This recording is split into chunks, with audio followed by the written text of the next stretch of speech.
कहते हैं जब इंसान के सारे रास्ते बंद हो जाते हैं, जब अपना भी साथ छोड़ देता है, तब अगर कोई साथ देता है तो वह है सिर्फ ईश्वर। आज मैं आपको जगन्नाथ जी की एक ऐसी लीला सुनाने वाली हूँ जिसमें एक साधारण भक्त की जिंदगी एक ही रात में पूरी तरह बदल गई।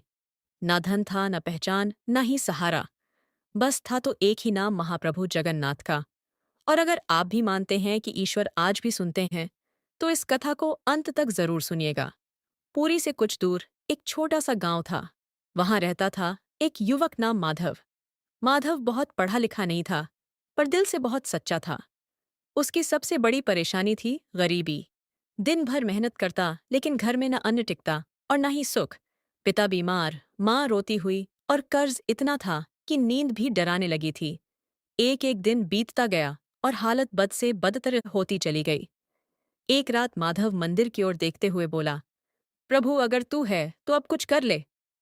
अगले दिन माधव जगन्नाथ मंदिर पहुंचा। नंगे पांव, आंखों में आंसू, उसने ना कुछ मांगा ना ही कुछ मन्नत रखी। उसने बस इतना कहा, हे महाप्रभु, अब मेरी लड़ने की शक्ति खत्म हो चुकी है। जो ठीक समझो वही करना। वो वहीं मंदिर के बाहर बैठ गया।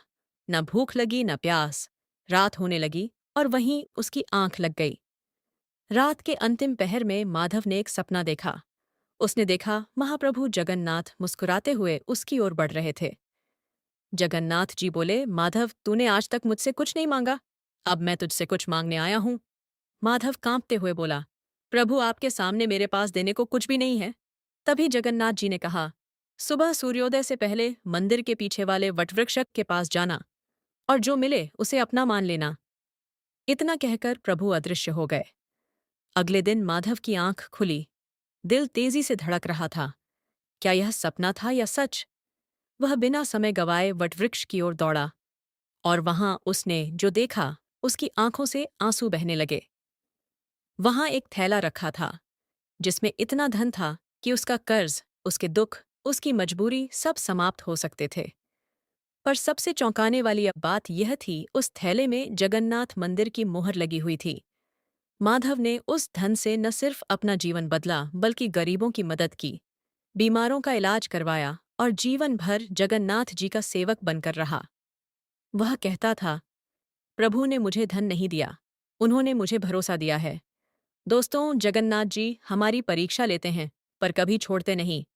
अगर यह कथा आपके दिल को छू गई हो, तो समझिएगा कि महाप्रभु जगन्नाथ ने आपको यहाँ तक पहुँचाया है। जय जगन्नाथ बोलकर वीडियो को लाइक करें और इस चैनल को सब्सक्राइब करें, क्योंकि यहाँ कथाएं नहीं, आस्था जीवित रहती हैं।